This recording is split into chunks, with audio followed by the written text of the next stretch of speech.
안녕하십니까? 2월 16일 화요일 말씀 묵상 함께 시작하겠습니다. 날씨가 봄이 되려나 했다가 또다시 좀 추워지고 뭔가 좀 상황이 좋아지려나 하다가 또다시 나빠지고 계속 그런 것들이 왔다 갔다 하면서 우리들의 마음을 참 싱숭생숭하게 만드는 것 같습니다.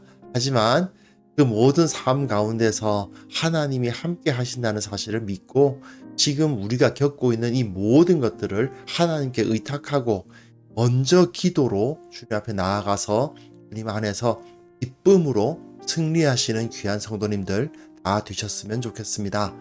오늘 본문은 사도행전 11장 1절에서부터 10절까지입니다.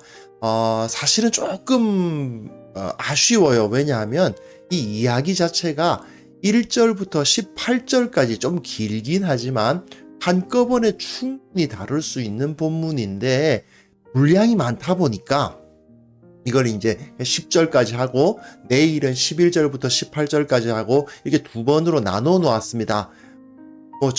제가 나눈다 하더라도 그렇게 나눌 것 같긴 한데 이 본문 자체의 내용은 한꺼번에 1절부터 18절까지 나눴더라면 얼마나 좋았을까 그런 생각이 들게 하는 내용이면은 틀림이 없습니다. 그래서 제가 이 제목을 할 때 1번, 2번을 달았어요. 오늘은 하나님의 마음 인정하기 1번이고요.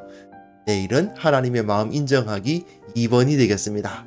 그러면 함께 말씀을 통해서 하나님의 마음을 인정한다는 것이 어떤 것인지 한번 생각해 보는 시간 가졌으면 합니다.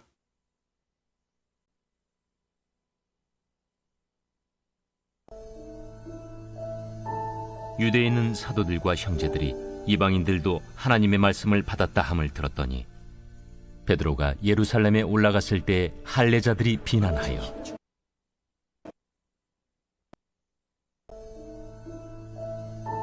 유대에 있는 사도들과 형제들이 이방인들도 하나님의 말씀을 받았다 함을 들었더니 베드로가 예루살렘에 올라갔을 때 할례자들이 비난하여 내가 무할례자의 집에 들어가 함께 먹었다. 베드로가 그들에게 이 일을 차례로 설명하여 내가 욥바시에서 기도할 때에 황홀한 중에 환상을 보니 큰 보자기 같은 그릇이 내 귀에 메어 하늘로부터 내려 내 앞에까지 드리워지거늘 이것을 주목하여 보니 땅에 네 발 가진 것과 들짐승과 기는 것과 공중에 나는 것들이 보이더라. 또 들으니 소리 있어 내게 이르되 베드로야 일어나 잡아먹으라 하거늘 내가 이르되 주님 그럴 수 없나이다. 속되거나 깨끗하지 아니한 것은 결코 내 입에 들어간 일이 없나이다 하니 또 하늘로부터 두 번째 소리 있어 내게 이르되 하나님이 깨끗하게 하신 것을 내가 속되다고 하지 말라 하더라. 이런 일이 세 번 있은 후에 모든 것이 다시 하늘로 끌려 올라가더라. 네, 중간에 잠깐 끊겨졌습니다. 죄송합니다. 오늘 본문에서 이제 보시면 아실 수 있는데 사실 이 내용이 이 베드로와 고넬료의 내용의 18절까지 봤으면 좀 좋았어요. 사실은. 그런데 분량 때문에 이렇게 중간에 잘려 있는데요. 이 베드로와 고넬료에게 일어났던 이 사건이 얼마나 중요한 것인가 그걸 확인하면 됩니다. 계속해서 같은 내용이 누가에 의해서 반복되고 있거든요. 왜 반복되느냐? 이게 중요한 겁니다. 왜 그렇습니까? 이 하나님의 구원의 역사 가운데에서 교회의 역사 가운데에서 정말 중요한 사건이었다 하는 것을 보여주는 거죠. 어떻게 보면 그 역사의 흐름을 뒤바꿔 놓는 그 변곡점이 되는 사건이 바로 이 욥바와 가이사야에서 베드로와 고넬료 사이에 일어났던 이 일이었다 하는 것을 여기서 알 수 있게 합니다.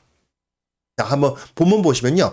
사실은 이 1절부터 3절이 새로운 것이 전부예요. 오늘 본문에서는. 뒤에 건 보셨습니다만은 어제 본문에서 우리가 다루었던 바로 그거잖아요. 어제 본문이 아니고 그 이전에 베드로가 환상 본 이야기 아닙니까? 사실은 이미 다루었던 내용입니다. 그런데 이제 우리는 어제 본문에서 베드로가 하나님의 뜻에 완전히 굴복하곤 하지만 기뻐 뛰며 하나님께서 이방인들을 구원하셨다는 사실을 막 즐거워하면서 찬송하면서 하나님을 받아들였다기보다는 오히려 하나님께서 무할례자, 즉 이방인들에게 그 구원의 역사하심을 시작하셨다는 것을 베드로가 보았고, 하나님의 뜻이기 때문에, 주님의 뜻이기 때문에 그 앞에서 굴복했다 하는 걸 보았죠. 바로 여기서 그것이 나타납니다. 베드로가 예루살렘에 갔어요. 근데 그 소식이 유대에 있는 사도들과 형제들이 이방인들도 하나님의 말씀을 받았다 함을 들었습니다. 그 전에 빌립에 의해서 사마리아 사람들에게 복음이 전해졌다는 소식을 들었을 때에는 예루살렘 교회 사람들이 그렇게까지 반응하지 않았습니다. 사마리아인들은 좀 우리식으로 말하면은 이단들이죠, 이단. 그런데 한번 생각해 보십시오.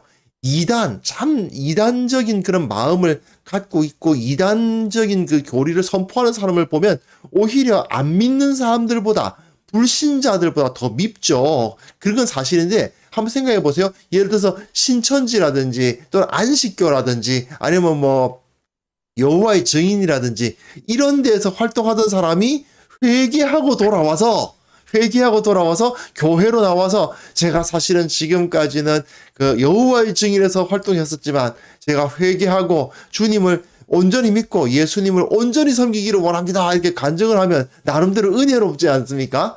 바로 그런 현상이 빌립의 사역 때는 일어났던 거죠. 사마리아 사람들이 예수님께 굴복했다는 이야기를 보면 나름대로 기뻐해서 받아들여줬고 베드로와 요한을 파송까지 해줬어요.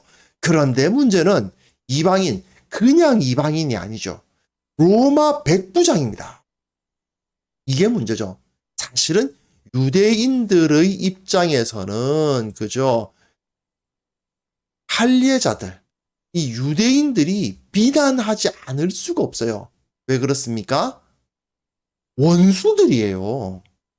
하나님의 성전을 짓밟았던 그 원수들, 우리 동족을 짓밟았던 그 원수들에게 가가지고 복음을 전하고 그들이 우리 형제가 됐다, 이런 이야기를 들으니 얼마나 마음이 그냥 그렇습니까? 그러니까 베드로가 예루살렘에 딱 가니까 할례자들이 비난합니다. 베드로를. 누구를요? 베드로를. 베드로가 누굽니까? 지금 예루살렘 교회에서 베드로의 권세, 그 권위에 도전할 수 있을 만한 사람들이 과연 얼마나 되었을까요? 물론 베드로가 권위주의적으로 막 그냥 이렇게 하셨을 것 같진 않아요. 하지만 그럼에도 불구하고 말입니다. 베드로가 좀 전까지만 해도 봤잖아요. 루다에서 애니야 중풍병자를 일으키고 네 자리를 정돈하라. 예수님처럼 저기 요바에 가서는 죽은 다비다를 살리고, 완전히 그냥 예수님 그 자체의 엄청난 권위를 갖고 있었던 사람인데, 그런데 그 사람을 할례자들이 비난을 하더란 겁니다. 왜요? 네가 무할례자의 집에 들어가 함께 먹었다. 어떻게 그 이방인들과 함께 식사를 나눌 수가 있느냐. 이게 굉장히 심각한 문제였고, 이것은 사실은 이때뿐만 아니고 이후에 바울이 사역할 때에도 계속 문제가 되었던 핵심적인 문제의 핵심부였습니다. 사실 로마서의 기록 이유도 사실 이 문제 때문이에요. 갈라디아서도 마찬가지고요. 갈라디아서, 로마서, 사실은 바울 서신의 가장 대표적인 책들 아닙니까? 그런데 그 책들의 그 문제, 왜 이런 글이 필요한가? 바로 이 문제인 거죠. 무할례자의 집에 들어간 할례자와 무할례자, 유대인과 이방인, 이 문제가 해결이 되지 않았기 때문에 계속해서 그 마음속에 앙금으로서 남아 있었기 때문인 거죠. 그게 바로 핵심적인 문제였다 하는 걸 이해를 하실 필요가 있습니다. 하지만 지금 이후에 보십시오. 베드로가 그들에게 이 일을 차례로 설명했다.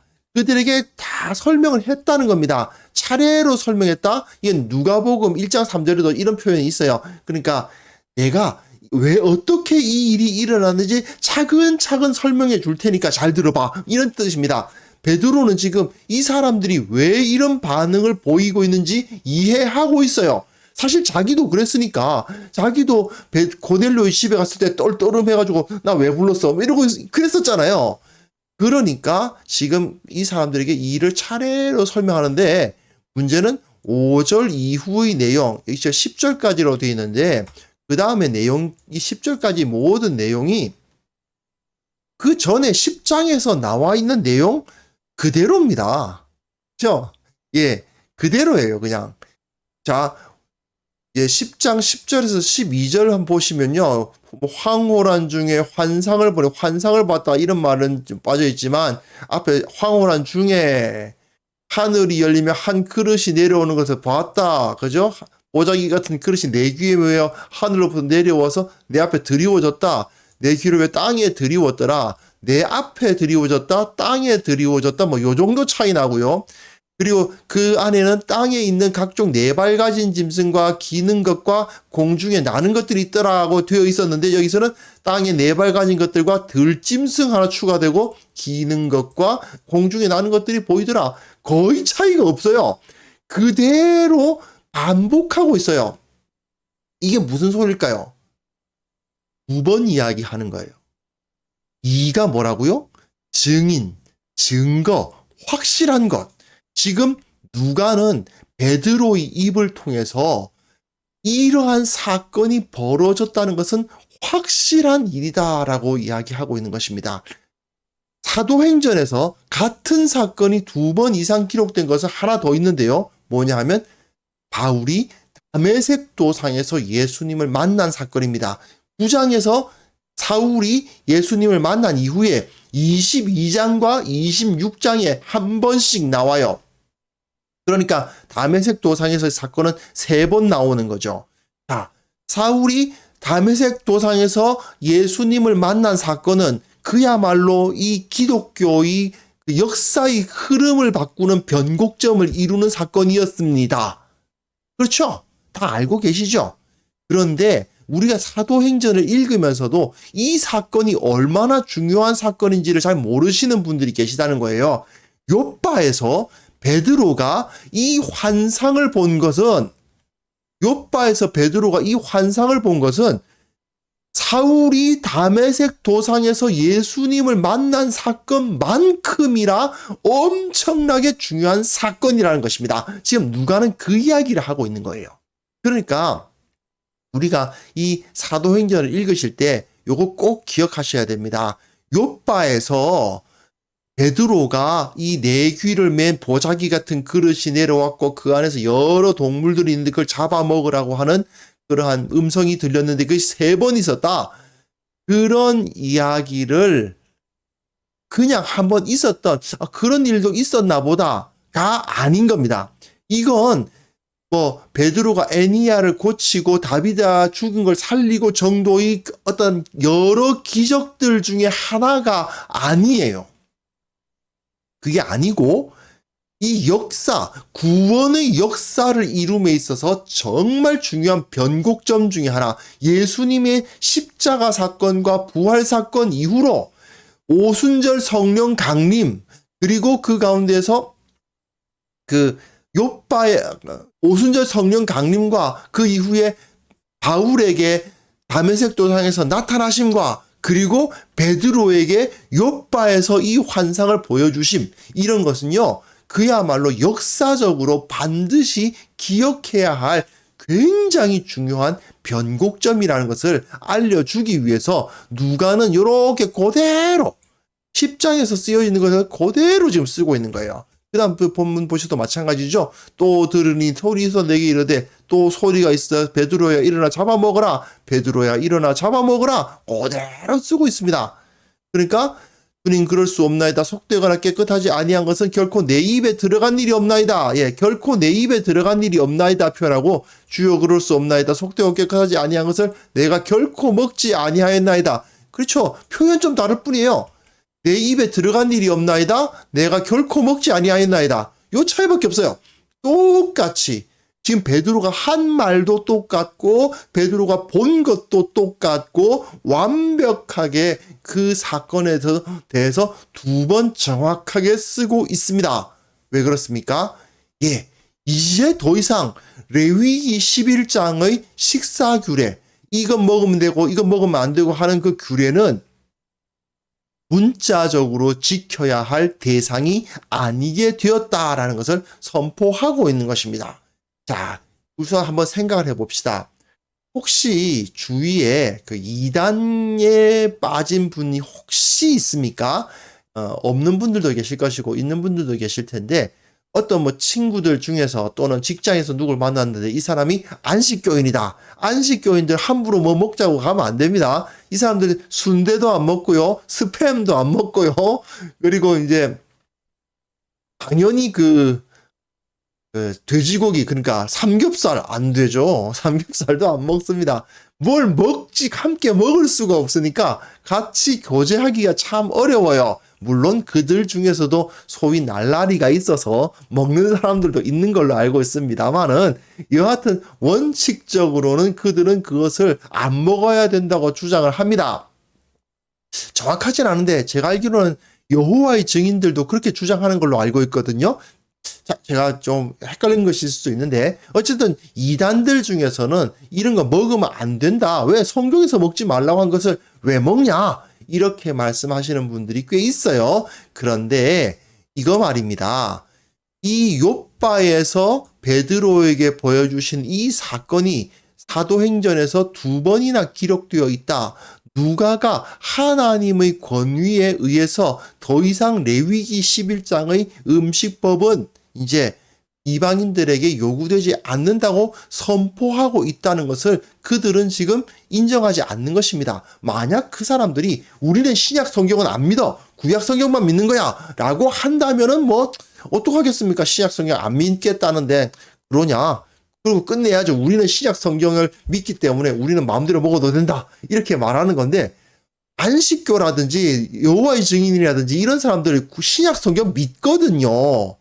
신약 성경 믿습니다. 분명히. 근데 그 사람들이 신약 성경을 하나님의 말씀이라고 하나님의 경전이라고 인정하면서도 그거 먹으면 안 된다고 주장하는 것은 어리석기 짝이 없는 거죠. 예, 말이 안 되는 겁니다. 그런 모습들이 사실은 많이 있어요. 이런 것들을 우리가 깨달아서 알아야만 되는 거죠. 이 사건은 정말 중요한 사건입니다. 만약에 욥바에서 이 환상이 없었다면 우리들은 이제 진짜 순대 먹으면 안 돼요. 그러면 한국 사람들은 정말 신앙생활 하기 어려워져요. 삼겹살이 나라에서 어떻게 신앙생활 하겠습니까? 정말 어렵죠. 우리나라에 무슬림이 많이 포교가 안 되는 이유가 뭘까 생각해보면 솔직히 말씀드리면 그래요. 우리나라가 삼겹살이 나라이기 때문이에요. 그렇지 않습니까? 그런데 어떻게 우리가 그 신앙생활 하겠어요. 하지만 이 사건이 있었기 때문에 욥바에서의 이 환상이 하나님의 뜻에 의해서 더 이상 이방인들에게 그 규례를 요구할 수 없다. 그것을 선포하셨기 때문에 우리는 우리 식사 생활 같은 것을 마음껏 할 수 있고 그 문화적 문제, 무엇을 먹고 어떤 옷을 입고 어떤 문화적인 행동들을 보이느냐가 우리의 신앙에서 그렇게 중요하지 않은 것이 될 수가 있었던 거죠. 결국 누가는 이제 하나님께서 이 복음을 세상에 퍼뜨리시기 위해서 율법의 일부를 변경하시는 그러한 그 율법의 적용법을 다르게 하셨다는 사실을 그런 결단을 내리셨다는 것을 이렇게 2번 욥바의 환상을 2번 씀으로 말미암아 우리에게 우리가 아니라 당시의 유대인들에게 종교적이고 문화적인 편견을 내려놓으라고 선언하고 있는 겁니다.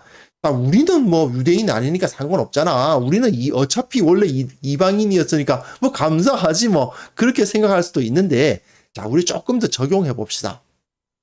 우리 입장에서는요. 사실요. 우리 한국인들이요.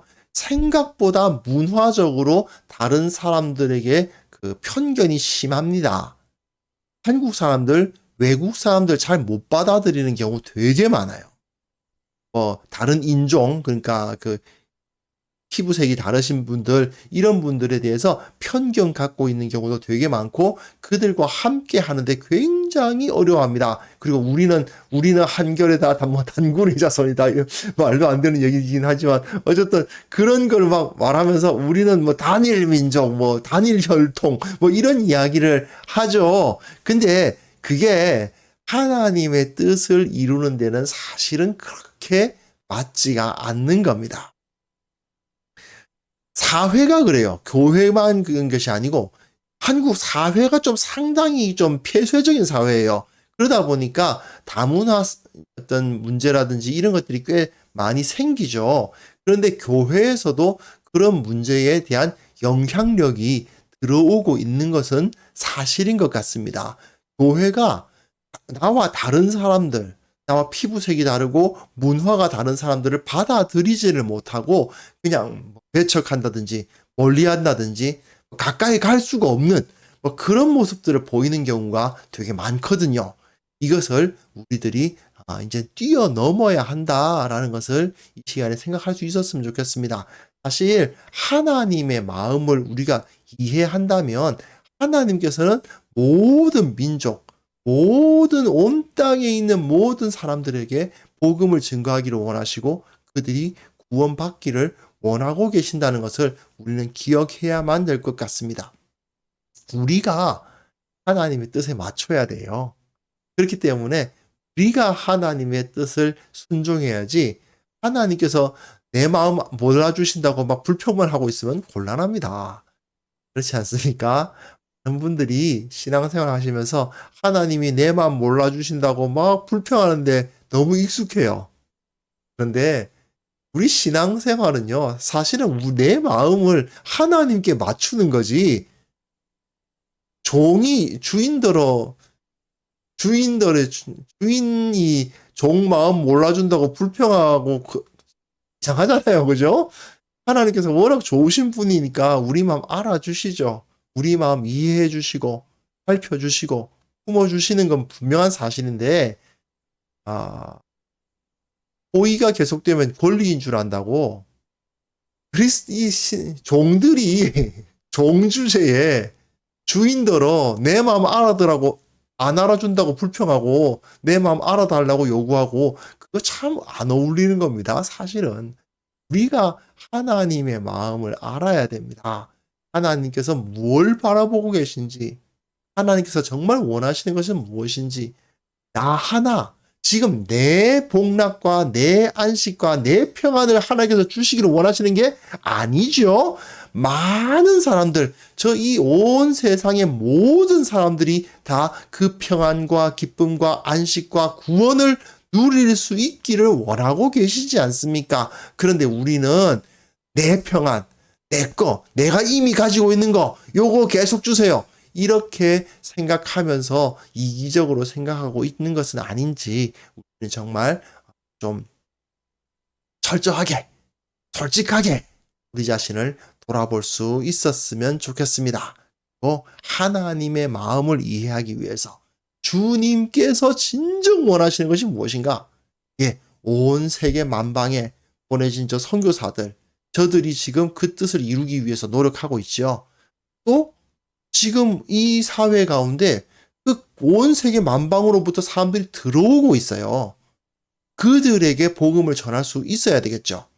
그렇게까지 내가 뭐 삶의 넓이가 그렇게 넓지 않습니다 하시는 분도 있으실 수 있는데, 그렇다 하더라도 내가 섬기고 있는 나의 직장이라든지 또는 친후 관계라든지 또는 교회라든지 그 가운데서 모든 사람이 함께 소통하고 서로가 하나가 되는 그런 사회를 만들어가고 그러한 관계를 만들어가는 것도 또한 하나님의 뜻입니다.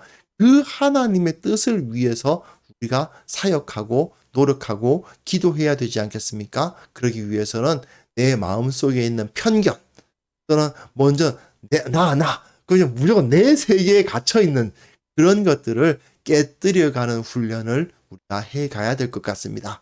이것을 위해서 우리 함께 기도합시다. 온 세계 만방에 하나님의 예수 그리스도의 복음이 선포되기를 위해서, 또 우리가 편견을 버리고 모든 사람을 품을 수 있는 자들이 되게 할 수 있도록, 또한 이 교회가, 또한 이 사회가 모든 사람이 함께 하나가 되는 그런 사랑의 공동체, 서로가 서로를 배려하는 하나 되는 그런 사회를 만들어갈 수 있도록 위해서 같이 기도했으면 좋겠습니다.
하나님 아버지, 그렇습니다.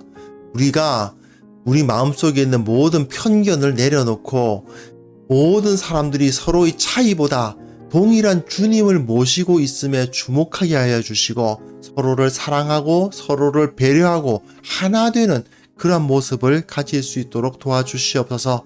이 사회 역시 서로의 다름에 주목하는 것이 아니라 동일한 점에, 공통점에 주목하고, 무엇보다도 나와 다른 사람들을 기꺼이 품을 수 있는 그러한 넉넉함을 가질 수 있는 그러한 사회가 될 수 있도록 주께서 은혜를 베풀어 주시옵소서. 아버지, 특별히 온 세계 만방에 흩어져 복음을 전하고 있는 선교사들을 위해서 축복하며 기도합니다. 우리가 먼저 저들을 축복하는 자들 되게 하여 주옵소서. 모든 민족을 구원하기 원하시는 하나님의 마음을 우리가 이해하게 하시고, 그런 사회적인 편견 또는 인종적인 편견, 문화적인 편견 다 깨뜨리고 모든 사람에게 복음을 전하고자 하는 그런 넉넉한 마음 우리에게 허락하여 주옵소서. 특별히 이 땅에 이미 여러 나라로부터 다른 문화와 다른 종교를 가진 자들이 들어오고 있습니다. 그들을 향해서도 복음 전할 수 있도록 도와주시고, 그들을 하나님의 능력으로 변화시키는 역할을 우리 한국 교회가 감당할 수 있도록 주님께서 성령을 부어 주옵소서. 무엇보다도 우리의 마음속에 주님의 마음이 깊이 들어오기를 원합니다. 아버지, 주님의 마음을 이해하고 주님의 마음을 따르는 자들이 되기를 원합니다.